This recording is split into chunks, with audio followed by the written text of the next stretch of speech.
স্বাগতম বাংলাদেশ টেলিভিশন চট্টগ্রাম কেন্দ্রের নিয়মিত আয়োজন গোলপাহাড়ের আড্ডায়। চট্টগ্রামের শিল্প, সাহিত্য ও সংস্কৃতির গল্প নিয়ে, পথ চলা নিয়ে আমাদের এই ছোট্ট আয়োজন। আজ আমাদের সাথে আছেন দুইজন সম্মানিত অতিথি, যারা ভিন্ন ভিন্ন ক্ষেত্রের হলেও তাদের কাজ ও অবদান একই সূত্রে গাঁথা, শিল্প, সাহিত্য ও সংস্কৃতি। আমাদের সঙ্গে আছেন দৈনিক পূর্বাদেশের চট্টগ্রামের বার্তা প্রধান জনাব আবু মোশাররফ, যিনি সাংবাদিকতা ও লেখালেখি নিয়ে ব্যস্ত আছেন। আমাদের সাথে আছেন কাফকো স্কুল অ্যান্ড কলেজের প্রভাষক এবং লেখালেখি নিয়ে ব্যস্ত একজন মানুষ জনাব মাইনুদ্দিন জাহেদ। স্বাগতম আপনাদের দুজনকেই আমাদের স্টুডিওতে। আমি প্রথমেই আপনার কাছে কথা বলতে চাই মোশাররফ ভাই, আপনি চট্টগ্রামের শিল্প, সাহিত্য এবং সংস্কৃতির বিকাশে একজন সাংবাদিকের ভূমিকাকে আপনি কিভাবে দেখছেন? শিল্প, সাহিত্য এবং সাংবাদিকতা, এখানে তিনটি শব্দ। যদিও আমরা পারস্পরিকভাবে শিল্প সাহিত্যকে একসাথে বলি, কিন্তু শিল্প সাহিত্য হচ্ছে পরস্পর একটা পরিপূরক শব্দ, যেটা শিল্প এবং সাহিত্য একে অপরকে জাস্টিফাই করে। শিল্প হচ্ছে এমন একটা জিনিস, আগে আমাদেরকে কৌশলগুলো জানতে হবে, সংজ্ঞাগুলো জানতে হবে, তাহলে আমরা বিষয়টার গভীরে যেতে পারবো। শিল্প এমন একটা জিনিস যেটা হচ্ছে আমরা অনুধাবন করি, আমরা চোখে দেখি। যেমন আমরা একটা নাটক দেখছি, সেটাকে আমরা শিল্প বলছি। যেমন আমরা একটা খেলা দেখছি, আমরা এটাকে শিল্প বলছি। আবার সাহিত্য হচ্ছে আমার ভাষা দিয়ে কিছু প্রকাশ করার একটা জিনিস। যেমন আমি একটি গল্প যদি লিখি, আমি একটি কবিতা যদি লিখি, এটা হচ্ছে আমার সাহিত্য। তাহলে আমরা শিল্প এবং সাহিত্য দুটাকে দুই ভাগে ভাগ করলাম। এবার আসি সাংবাদিকতা। সাংবাদিকতা হচ্ছে আরও বেশি বিস্তৃত বিষয়। এই যে জিনিসগুলো আমি বললাম, যে শিল্পের কথা বললাম, সাহিত্যের কথা বললাম, এবং সাংবাদিকতা প্রসঙ্গে যখন আসি, সাংবাদিকতা হচ্ছে সেই শিল্প এবং সাহিত্যকে তুলে ধরার একটা মাধ্যম। সাংবাদিকতা হচ্ছে এমন একটি জায়গা, এই তিনটি স্তরকে একসাথে প্রথমে সংজ্ঞায়িত করে, অর্থাৎ আপনি কী লিখেছেন সেটাকে আদৌ প্রকাশের যোগ্য এবং জনমানুষের জন্য প্রয়োজনীয় কিনা সেটাকে সংজ্ঞায়িত করে, আবার সেটার মর্যাদা দান করে। সেটা যখন প্রকাশ করে তখন সেটাকে একটা মর্যাদা দান করে সাংবাদিকতা। আবার সেটা যখন প্রকাশ করে তখন গণমানুষের কাছে যখন যায় তখন নতুন পাঠক সৃষ্টি করে। আমি যখন একটা শিল্পের কথা বলছি, শিল্পটাকে মর্যাদাবান হিসেবে গড়ে তোলার জন্য প্রথম যে হাতিয়ার, সেটি হচ্ছে গণমাধ্যম। সুতরাং গণমাধ্যমের ভূমিকাটাই মুখ্য এখানে। শিল্প এবং সাহিত্য এবং এই যে বিকাশ, সংস্কৃতির যে বিকাশ মানুষের, সেটাকে তুলে ধরা এবং সেটাকে জনমানুষের কাতারে নিয়ে যাওয়ার জন্য, নতুন সাহিত্য সৃষ্টি করার জন্য উৎসাহ প্রদান এবং তাকে মর্যাদার জায়গায় নিয়ে যাওয়ার জন্য যে অভিযোজন, সেটা কিন্তু সাংবাদিকতারই কাজ। আমি একজন সাংবাদিক হিসেবে এটা বলতে পারি যে সাংবাদিকতাই হচ্ছে শিল্প এবং সাহিত্যকে তুলে ধরার শুধু নয়, পরিচালিত করার একটা মাধ্যম। চট্টগ্রামের সংস্কৃতির কোন বিষয়টি আপনাকে বেশি আকর্ষণ করেছে একজন লেখক এবং সাংবাদিক হিসেবে? চট্টগ্রাম কিন্তু ভাষা, সাহিত্য, সংস্কৃতির দিক থেকে সারা বাংলাদেশের মধ্যে আলাদা। চট্টগ্রামের আলাদা ভাষা রয়েছে, চট্টগ্রাম অঞ্চলের আলাদা সংস্কৃতি রয়েছে, চট্টগ্রাম অঞ্চলের আলাদা ভাষা, সাহিত্য, সংস্কৃতি রয়েছে। যেমন আপনি চট্টগ্রামে দেখবেন যে আমাদের যে লোকজ সঙ্গীত, আঞ্চলিক ভাষা, এটা শুধু বাংলাদেশে নয়, সারা পৃথিবীতে চট্টগ্রামের আঞ্চলিক গান একেবারে জনপ্রিয়তার তুঙ্গে থাকে সবসময়। কিন্তু এই লেখাগুলো কোত্থেকে আসে? ভূমিজ মানুষের জায়গা থেকে আসে। আপনি দেখবেন যে কর্ণফুলীকে নিয়ে একটা আমাদের আঞ্চলিক গান আছে। এটা শুধু কর্ণফুলী নদী নিয়ে, যখন কর্ণফুলী শব্দটা আসে, নদী নিয়ে যখন কথাটা আসে, তখন দেখা যায় যে এটা শুধু আঞ্চলিক ক্ষেত্রে আর সীমাবদ্ধ নাই, কিন্তু তৈরি হয়েছে আঞ্চলিকতাকে কেন্দ্র করে। চট্টগ্রামের সবচেয়ে সুন্দর দিকটা হচ্ছে চট্টগ্রামের একটা নিজস্বতা রয়েছে। নিজস্বতা হচ্ছে এমন যে সারা পৃথিবীকে চট্টগ্রামের ভাষা দিয়ে, চট্টগ্রামের সাহিত্য দিয়ে, সংস্কৃতি দিয়ে একত্রিত করার মতো একটা উপায়, একটা শক্তি, একটা সামর্থ্য রয়েছে। যেন আমরা যদি দেখি যে চট্টগ্রামের যেসব উপভাষা চট্টগ্রাম থেকেও আছে, এবং চট্টগ্রামের একেবারে তৃণমূল লেভেল থেকে, রুট লেভেল থেকে যেসব কর্মকাণ্ড হয়ে থাকে, সাংস্কৃতিক কর্মকাণ্ড, সেগুলো আমাদের ঐতিহ্যের অংশ হয়ে আছে দীর্ঘদিন ধরে। এবং সেগুলো যখন আপনার আলাদা করে একটা পত্রিকায়, একটা গণমাধ্যমে স্থান করে নেয়, তখন দেখা যায় যে সংস্কৃতিটা চট্টগ্রামকেই আলাদা করে একটা মর্যাদা দিচ্ছে। যেমন আমাদের যে জব্বারের বলিকেলা রয়েছে, আমাদের যে বৈশাখী আয়োজন হয়, এই যে সাংস্কৃতিক কর্মকাণ্ডগুলো চট্টগ্রাম কেন্দ্রিক বড় বড় করে হয়, সেগুলো কিন্তু জাতীয় গণমাধ্যমে বিশাল করে কাভার পায়। কারণ হচ্ছে কি, চট্টগ্রামের এই আয়োজনগুলো সারা বাংলাদেশকে একটা দৃষ্টি আকর্ষণ করতে সক্ষম হয়।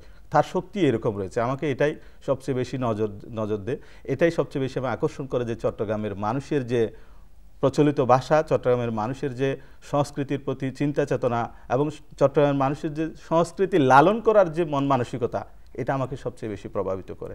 জাহিদ ভাই, আমি আপনার কাছে আসি। আপনি তো একজন শিক্ষক, সেই সাথে একজন লেখকও। তো একজন শিক্ষক এবং লেখক দুইটা সত্তা কিন্তু আলাদা। এরা একে অপরকে কিভাবে সমৃদ্ধ করে, একজন শিক্ষক এবং একজন লেখক? আপনি যেভাবে দেখেছেন যে শিক্ষকতা একটা সত্তা এবং লেখক আরেকটা সত্তা, এটা দেখার ক্ষেত্রে হয়তো আলাদা হতে বোঝায়, কিন্তু যিনি শিক্ষক তিনি যদি শিল্প চর্চাও করেন, লেখক তার মধ্যে এক ভেতরগত অন্যয় সাধন করেন, যার কারণে একটা আরেকটার বিপরীতও নয়, আবার একটা আরেকটার যে অনুগামী তাও নয়। এটা একজন যিনি যাপন করছেন যে লাইফটা, তার একটা সম্বন্ধের এই ব্যাপার ঘটে আছে আর কি। যে আমার লেখক সত্তার সাথে আমার শিক্ষকতা সত্তার কখনো বিরোধ হয়নি, বরঞ্চ পরিপূরক হয়েছে। হ্যাঁ, আমি ছোটবেলা থেকেই লেখালেখি করছি এবং সে কারণেই আমার শিক্ষকতা পেশাকে বেছে নেওয়া যে এই লেখালেখির সহায়ক হিসেবে আছে। কারণ হচ্ছে অধ্যাপনার সাথে একটা অধ্যয়নেরও ব্যাপার জড়িত আছে। যিনি অধ্যয়ন করেন না, তিনি অধ্যাপনা করা তার পক্ষে অনেকটা সহায়ক হয় না। তো যেহেতু শিক্ষার সাথে একটা অধ্যয়নের ব্যাপার আছে এবং লেখালেখির সাথেও একটা অধ্যবসায়ের ব্যাপার আছে। যিনি পড়বেন না, যিনি জানবেন না, তার লেখালেখি তো স্বাভাবিকভাবে সমৃদ্ধ হবে না। এটা আমাকে সেটা সম্পূরক সত্তা হিসেবে আমার জন্য কাজে লেগেছে। আচ্ছা, আমি একটু জানতে চাই, চট্টগ্রামের সাংস্কৃতিক ঐতিহ্য একজন ছাত্রের নীতি, নৈতিকতা এবং মানবিকতা বিকাশে কতখানি ভূমিকা রাখে বলে আপনি মনে করছেন? চট্টগ্রামের সংস্কৃতির আলাদা একটা মাত্রা আছে, স্বাতন্ত্র্য আছে। সেই স্বাতন্ত্র্যটা কি?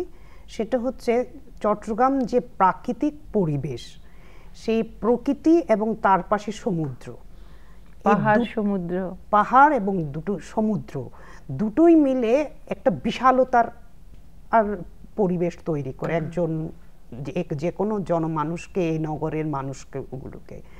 আর যখন এই বিশালতা দান করে, স্বাভাবিকভাবে এই অঞ্চলের মানুষগুলো স্বাভাবিকভাবেই হয়ে যায় একটু উদার প্রকৃতির। তার এই ঔদার্য তাকে স্বাভাবিকভাবেই তাকে মহৎ করে তুলতে বাধ্য।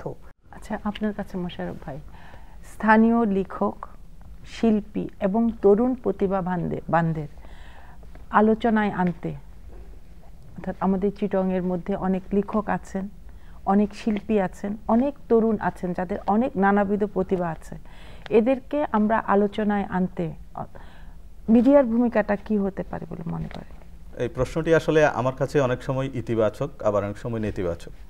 ইতিবাচক দিকটি যদি আমি একটু পরে বলি, কারণ নেতিবাচক দিকটি আমাকে একটু আলাপ করতে হয়। এখন কর্পোরেট সময়, এই কর্পোরেট সময়ের কারণে মিডিয়া সবসময় একটু তারকা কেন্দ্রিক মন মানসিকতা নিয়ে চলে, আবার মিডিয়া সবসময় পাবলিক রিলেশন কেন্দ্রিক মন মানসিকতা নিয়ে চলে, আবার মিডিয়া সবসময় ডিজিটালাইজেশন নিয়েও চলে। এই তিনটা দিকটি গুরুত্ব দিতে গিয়ে দেখা যায় যে একেবারে তৃণমূল লেভেলের বা ভূমিজ সন্তান যারা শিল্প, সাহিত্য, সংস্কৃতি চর্চার সাথে জড়িত, তাদেরকে এড়িয়ে যায়। এটা হচ্ছে আমাদের মিডিয়ার জন্য একটা নেতিবাচক দিক। এবং তারা ওই যে তিনটা রূপের কথা বললাম, সেগুলো নিয়ে এত বেশি ব্যস্ত থাকে যে তৃণমূল লেভেলের মানুষজনদের চিন্তা চেতনা নিয়ে তারা এত বেশি ভাবে না। যেমন আমি যদি তুলে আনার ক্ষেত্রে, এটা হচ্ছে নেতিবাচক চিন্তা।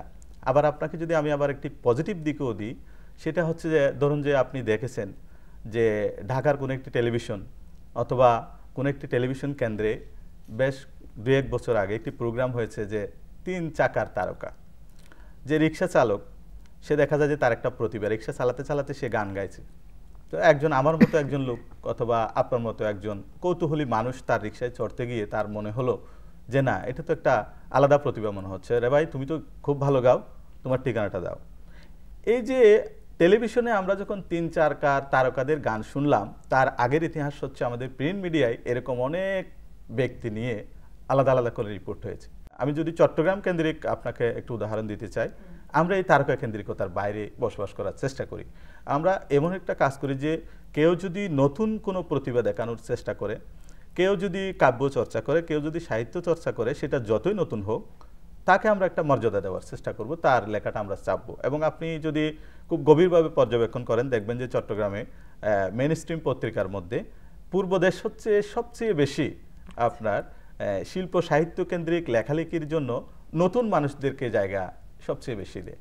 অর্থাৎ আমরা সবসময় চাই যে আমরা তারকা কেন্দ্রিকতায় গা ভাসিয়ে না দিয়ে আমরা চাই যে একটু তরুণ প্রতিভা যদি উঠে আসে তাদেরকে আস্তে আস্তে জায়গা দিতে দিতে তাকে যদি উৎসাহিত করা যায়, তাহলে সে ধীরে ধীরে ধীরে ধীরে আরও নতুন কিছু লেখার চেষ্টা করবে এবং তার জীবনটা, তার সাহিত্য চর্চাটা, সংস্কৃতিটা আরও বেশি সমৃদ্ধ হবে এবং সেটার মধ্য দিয়ে নতুন পাঠক তৈরি হবে। আমরা এটা চেষ্টা করি। কিন্তু আমি মনে করি যে তরুণদের প্রতিভা তুলে ধরার জন্য এখনো পর্যন্ত যে উদ্যোগের দরকার, সেরকম উদ্যোগ আমাদের জাতীয়ভাবে অথবা চট্টগ্রামের কোনো মিডিয়ার জগৎ থেকে যেভাবে নেওয়া উচিত, একেবারে ইনক্লুসিভলি নেওয়া উচিত, সেটা কিন্তু কখনো নেওয়া হয় না। এটা হয়তো আমরা ব্যক্তিগতভাবে যারা সংস্কৃতিকে লালন করি, যারা সাহিত্যপ্রেমী, যারা সাহিত্যমুদী, তারা হয়তো কিছু কিছু মানুষজনকে অথবা তারা হয়তো একটা নতুন চিন্তা চেতনা থেকে নতুন মানুষকে তুলে আনার চেষ্টা করি, কিন্তু সেটা তো ব্যক্তিগত জায়গায় থাকার কথা না। এটা আমাদের একেবারে জাতীয়ভাবে চিন্তা করা উচিত। আমাদের একেবারে চট্টগ্রাম, শুধু যদি বলি চট্টগ্রামের যেসব পত্রিকা আছে তাদের মালিকদের, তাদের সম্পাদক প্রকাশকদের চিন্তা করা উচিত যে আমরা যদি শুধুমাত্র তারকা কেন্দ্রিকতায় গা ভাসিয়ে থাকি, শুধুমাত্র ব্যক্তি দেখে যদি আমরা লেখা ছাপিয়ে থাকি, শুধুমাত্র ওজন দেখে যদি আমরা কবিতা ছাপিয়ে থাকি, তাহলে তো নতুন কোনো প্রতিভা তৈরি হবে না, বিকশিত হওয়ার সুযোগ পাবে না। আমার মনে হয় যে এই যে গ্যাপটা রয়েছে, আমি দৃষ্টি আকর্ষণ করব যে এই গ্যাপটা যেন আমাদের না থাকে, আমরা যেন উৎসাহিত করতে পারি, আমরা যেন তরুণ প্রতিভাকে তুলে আনতে পারি, আমরা যদি নতুন কেউ সংস্কৃতি সাহিত্য চর্চা যদি কেউ করে তাকে যেন আমরা জায়গা দিতে পারি, সেই মন মানসিকতা, সেই উদারতা নিয়ে যেন আমরা চলতে পারি। আমাদের এতটুকু মন মানসিকতা থাকা উচিত। আচ্ছা, এটা শুধু লেখার ক্ষেত্রে না, সাহিত্যের ক্ষেত্রে না, শিল্পর ক্ষেত্রেও যেমন ইদানিং মনে হচ্ছে নতুন করি ছোট বাচ্চাদের তুলে আনছে, নতুন প্রতিভাবানদের পত্রিকার যে বিভিন্ন কাজের কারণে লেখালেখি করছেন, এই লেখালেখিটা আপনার ব্যক্তিগত লেখালেখিকে কতখানি সমৃদ্ধ করে? আসলে ব্যক্তিগতভাবে আমি যে জায়গায় আছি সেখানে আমাকে অন্তত 20 থেকে 30টি প্রতিদিন নিউজ চোখ বোলাতে হয়, এবং 20 থেকে 30টি নিউজ চোখ বোলাতে হয় মানে 30টি বিষয়। আপনার কখনো অ্যাক্সিডেন্ট, কখনো সাহিত্য, কখনো রাজনীতি, কখনো আপনার সংশ্লিষ্ট ঝগড়াঝাটি, নানা ধরনের প্রবলেম, এগুলো প্রতিদিন আমাকে চোখ বোলাতে হয়। জি, কখনো যৌতুকের বলি। এগুলো করতে গিয়ে বিভিন্ন ধরনের শব্দের সাথে, বিভিন্ন ধরনের ঘটনার সাথে, বিভিন্ন ধরনের ব্যক্তির সাথে, বিভিন্ন চরিত্রের সাথে আমার পরিচিত হয়ে যায় ভার্চুয়ালি। আমি দেখি যে এই ঘটনাটি যৌতুকের কারণে ঘটেছে, আমি দেখি যে এই ঘটনাটি মোটরসাইকেলের কারণে ঘটেছে, আমি দেখি যে এই ঘটনাটি অমুক রাজনীতিবিদের কারণে ঘটেছে। এভাবে আমাকে প্রতিদিন বিভিন্ন চরিত্রের সাথে ওঠা বসা চলাফেরা করতে হয়। এটা করতে গিয়ে আমার নিজের লেখালেখি, আমার নিজের অভিজ্ঞতা খুব সমৃদ্ধ হয়ে যায়, এবং সেটা থেকে আমি নতুন নতুন সাবজেক্টকে কিভাবে আমি তৈরি করতে পারি সেটা চিন্তা করি। যেমন আমি কিছুদিন আগে আমি একটা রিপোর্ট করেছি, আপনারা হয়তো দেখছেন যে চট্টগ্রাম শহরে এই সময়ে সবচেয়ে বড় প্রবলেমটা কি, রাস্তায় হাঁটার কোনো জায়গা নেই। দেখা যায় যে রাস্তার ফুটপাথগুলো দোকানিরা দখল করে রাখছে, এরপরে গিয়ে আপনার ভ্যানওয়ালা বসে আছে, তারপরে গিয়ে গাড়ি চলছে, ওই গাড়ির মাঝখান দিয়ে ফাঁকে ফাঁকে আমাদের পথচারীরা হাঁটছেন। এটা করতে গিয়ে দেখা যায় যে প্রতিদিন দুর্ঘটনার শিকার হচ্ছে মানুষ। কিন্তু দুর্ঘটনার খবরগুলো কি পত্রিকায় প্রতিদিন আসে না। যদি দেখা যায় যে আহত হয়েছে খুব, যদি দেখা যায় যে নিহত হয়েছে, সেটাই আমার পত্রিকার পাতায় আসছে। কিন্তু ছোটোখাটো অ্যাক্সিডেন্ট যে প্রতিদিন রাস্তায় ঘটে, প্রতিদিন মেডিকেলে চিকিৎসা নিচ্ছে, সেই খবরগুলো কিন্তু আসে না। এটা একটা বিশাল প্রবলেম। তো আমি সেটা করতে গিয়ে, বিভিন্ন ধরনের রিপোর্ট করতে গিয়ে, আমার যে পর্যালোচনা, সেটা থেকে আমি একটি বিশাল রিপোর্ট করেছিলাম, এবং সেটা আমি কন্টিনিউয়াসলি করে আছি বিভিন্ন বিষয় নিয়ে, জনমানুষের প্রয়োজনীয়। এটা আমাদেরকে নতুন নতুনভাবে আমাদেরকে সমৃদ্ধ করে, এবং আমি কন্টিনিউয়াসলি এটা করার চেষ্টা করি। জাহেদ ভাই, আমাদের চট্টগ্রামের একটা ভাষা আছে, সেই ভাষার একটা ইতিহাস আছে, আবার একটা সংস্কৃতি আছে। আমরা আমাদের এই চট্টগ্রামের ভাষা, ইতিহাস এবং লোক সংস্কৃতিকে সব কিছুকে একত্রিত করে যদি আমরা পাঠ্যপুস্তকের আওতাভুক্ত করতে চাই, তাহলে এটা কতখানি প্রয়োজন বলে আপনি মনে করেন? চট্টগ্রামের যে আলাদা স্বাতন্ত্র্য সংস্কৃতি, লোক সাহিত্য, ভাষার, এটাকে কারিকুলামে আনা যায় কিনা। একটা জাতীয় প্রতিষ্ঠান, শিক্ষা মাধ্যম, সেখানে আপনি আঞ্চলিক জিনিসগুলো কতটুকু অ্যাকসেপ্ট করবেন সেটা একটা ন্যাশনাল পলিসির ব্যাপার। এটাকে আমি আমার আবেগ দিয়ে কাজ করলে আমার মনে হয় খুব বেশি হয় না, কিন্তু অংশগ্রহণটা বাড়ানো যায়।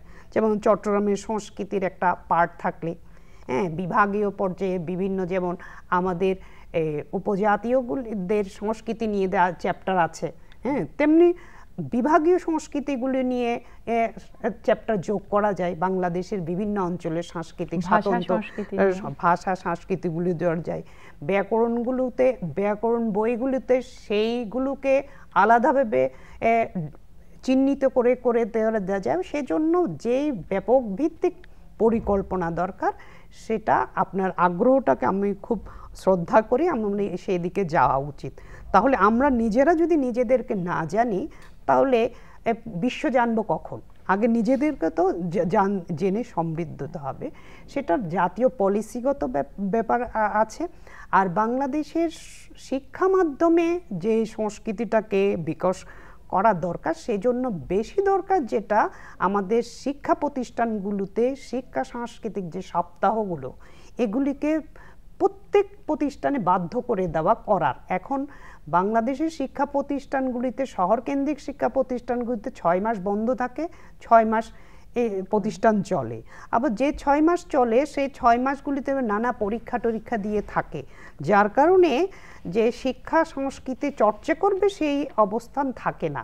বাচ্চারা অধিকাংশ প্রাইভেট পড়া এবং এই প্রতিষ্ঠানে যাওয়া আসা এতেই শেষ হয়ে যায়। আমার মনে হয় শিক্ষা ব্যবস্থার পুরো কারিকুলামটাকে একটু কিভাবে জাতীয় গঠনের মানুষে করা যায়, খালি রেজাল্ট ওরিয়েন্টেড না হয়ে পরীক্ষায় পাশ করার এই মানসিকতা না হয়ে যদি আমরা প্রকৃত মানুষ করার জন্য কারিকুলামটা করি, তাহলে শিক্ষার মাধ্যমটাকে পুনরায় সাজানো দরকার। আপনার কিছু বই আছে, লেখা বই, সেই বইগুলিতে দেখা যায় যে শিক্ষা, সমাজ এবং মানুষের গল্পই বেশি। তো আমি জানতে চাই যে এই যে বইগুলিতে আপনি মানুষ, সমাজ এবং শিক্ষার যেই মূল্যবোধটা তুলে ধরলেন, তার মূল চিন্তা ভাবনা এবং বার্তাটা কি?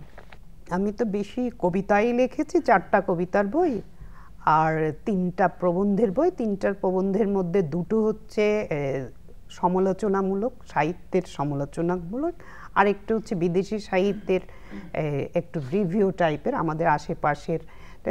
আমার লেখালেখির সেন্ট্রাল পয়েন্টটা হচ্ছে সুফিজম। আমি বাংলাদেশ এবং উপমহাদেশের যে সুফি সাহিত্যগুলো আছে সেগুলির উপর বেশি কাজ করেছি। আমার এই সুফিজমের কাজ করার মূল লক্ষ্য হচ্ছে আমাদের এই পৃথিবীতে যে ধর্মগুলি এসেছে তার মূল লক্ষ্য হচ্ছে মানুষের মধ্যে মানবিক সত্তার বিকাশ। ওই বিকাশের সাহিত্যটা আসলে সুফি সাহিত্যেই সবচেয়ে বেশি হয়েছে। সেই জন্য আমি মনে করি এই সাহিত্যের চর্চাটা বেশি দরকার, কারণ মানুষের মধ্যে ভেদাভেদের চাইতে ঐক্য গড়ে তোলা, মানবিক মানুষ গড়ে তোলার ক্ষেত্রে সুফি সাহিত্যটা অনেক বেশি মানুষকে প্রাণিত করে। এবার আপনাদের দুজনের কাছে একটা প্রশ্ন, এই যে আমাদের চট্টগ্রামের শিক্ষা, সাহিত্য এবং সংস্কৃতি বিকাশে প্রিন্ট মিডিয়া কিংবা আপনাদের এই সাংবাদিকতা, এগুলো ইলেকট্রিক মিডিয়া এবং শিক্ষা প্রতিষ্ঠানের ভূমিকাটা কতটুকু, আপনারা যার স্থান থেকে বলবেন। শিক্ষা প্রতিষ্ঠান তো আসলে বিকাশের ক্ষেত্রে তো নয়, শিক্ষা প্রতিষ্ঠানের কাজটা হচ্ছে লোকগুলো গড়ে তোলার ক্ষেত্রে। শিক্ষা প্রতিষ্ঠানগুলো যখন লোকগুলো গড়ে তোলে, তখন ওই গড়ে তোলা মানুষগুলোকে সর্বসাধারণের কাছে পৌঁছে দেওয়া হচ্ছে ভাইদের কাছে। হ্যাঁ, print media, electronic media, social media, নানা মিডিয়ায় যারা আছে তাদের কাছে। তো শিক্ষক হিসাবে আমি মনে করি, আমি যেখানে কাজ করি কাফকো স্কুল অ্যান্ড কলেজ, আমাদের একটা চমৎকার এনভায়রনমেন্ট আছে এবং পলিসিও এরকম, আমাদের বাচ্চাগুলোও ওভাবে গড়ে ওঠে এবং যারা প্রায় জাতীয় ক্ষেত্রে গোল্ড মেডেল পেয়েছে প্রধানমন্ত্রী থেকে এরকম অনেকেই বেশি, বিশেষ করে সারা বছরেই সাহিত্য সংস্কৃতি সপ্তাহ জড়িয়ে থাকে শিল্প চর্চা, যার কারণে শিক্ষা প্রতিষ্ঠানে আমি মনে করি লোক গঠনের ক্ষেত্রে অসাধারণ একটা ভূমিকা আছে। এটা প্রত্যেক শিক্ষা প্রতিষ্ঠানে যারা শিক্ষকরা আছেন তাদের কাছে যেই শিশুগুলো আছে, কিশোরগুলো আছে, তাদেরকে জাতি গঠনের জন্য যদি তারা গড়ে তুলতে পারেন ভালোভাবে, তাহলেই ভাইদের কাজ হবে সেটাকে জাতির কাছে তুলে ধরা সর্বসাধারণের কাছে। আপনি বলেন এবার। জাহেদ ভাইয়ের সাথে আমি একমত পোষণ করে বলি যে গণমাধ্যম শব্দটি হচ্ছে, গণ শব্দটি হচ্ছে জনগণ। এখন জনগণের কোনো পরিচিতি নেই, জনগণ হচ্ছে মানুষ, সেখানে কোনো ধর্ম, লিঙ্গ, ভেদ কোনো কিছুই নেই, কোনো প্রভেদ নেই। তো সেটার মাধ্যম, গণমাধ্যম হচ্ছে সেই মানুষেরই মাধ্যম। সংস্কৃতি মানুষেরই একটি আচার, জীবনবোধ এবং তার ঐতিহ্য, তার ভাষা, তার সাহিত্য সব কিছু মিলিয়েই হচ্ছে তার সংস্কৃতি। গণমাধ্যম যদি তাদের সেই ভাষাকে তুলে ধরে, তাদের সেই সাহিত্যকে লালন করে, তাদের সেই সংস্কৃতির চর্চাকে তুলে ধরে, তাহলেই কেবল এই সংস্কৃতির বিকাশ ঘটতে পারে এবং এই সংস্কৃতি মর্যাদা পেতে পারে। সুতরাং গণমাধ্যমকেই মূল ভূমিকাটা পালন করতে হবে। যুব সমাজকে বই, সংস্কৃতি এবং সৃজনশীলতার দিকে ফিরিয়ে আনতে আপনাদের দুই মাধ্যমের কাজটা কি? বর্তমানে যে নতুন যে সোশ্যাল মিডিয়ার যুগ, এই সময়ে সোশ্যাল মিডিয়াতে নানা ধরনের তথ্য উপাত্ত ঘুরে বেড়াচ্ছে এবং অনেকে সেখান থেকে আপনার স্পিড হয়ে অনুপ্রেরণা পেয়ে ওখানে নতুন করে লিখছে এবং লেখার দাপটা হচ্ছে। কিন্তু আমাদেরকে এটা একটা নতুন জগতের মধ্যে নিয়ে যেতে হবে, এমন একটা জগতে নিয়ে যেতে হবে যাতে করে তরুণরা সেটাকে একটা কন্টিনিউয়াসলি প্রসেসের মধ্যে রেখে নিজেকে আরো বেশি সমৃদ্ধ করতে পারে। আমাদেরকে সেই জায়গায় গিয়ে তরুণদেরকে শিল্প, সাহিত্য, সংস্কৃতি, লেখার জগতে সমৃদ্ধ করতে হবে। আমার যেটা কনসেপশন সেটা হচ্ছে আমাদের প্রতিষ্ঠান, শিক্ষা প্রতিষ্ঠানগুলোতে লাইব্রেরির অভাব আছে। যদিও তারা ডিভাইসে পড়ছে, কিন্তু যে ক্লাসিক বইগুলো আমাদের বিশ্ব সাহিত্যের, বাংলা সাহিত্যের আছে, সেগুলি তো অন্তত কালেকশন করে প্রত্যেক প্রতিষ্ঠানে যেন লাইব্রেরিটা কনফার্ম করা হয় এবং একটা লাইব্রেরি ক্লাস যদি রাখা হয় কারিকুলামে, হ্যাঁ, সপ্তাহে একটি করে হলেও তার 1 ঘন্টার জন্য লাইব্রেরিতে থাকবে, তাহলে দেখা যাবে ওই শিক্ষার চর্চাটা, সংস্কৃতির চর্চাটা ওই তাদেরকে আলাদা একটা পরিবেশ তৈরি করে দেবে। এটা যদি বাধ্য করা যায়, সরকারিভাবে উদ্যোগ নেওয়া যায়, তাহলে এটা আরও সাহিত্য সংস্কৃতির জন্য সহায়ক হবে বলে আমি মনে করি। আচ্ছা, ধন্যবাদ আপনাদের দুজনকেই আমাদের অনুষ্ঠানে এসে আমাদের সমৃদ্ধ করার জন্য। দর্শক মণ্ডলী, আজ আমরা শিক্ষা, সাহিত্য ও সাংবাদিকতার দৃষ্টিভঙ্গি থেকে চট্টগ্রামকে আবারও নতুনভাবে চিনতে পারলাম। আগামীতে গোলপাহাড়ের আড্ডায় আবার দেখা হবে নতুন কোনো অতিথিদের নিয়ে। আজ এখানেই, আল্লাহ হাফেজ।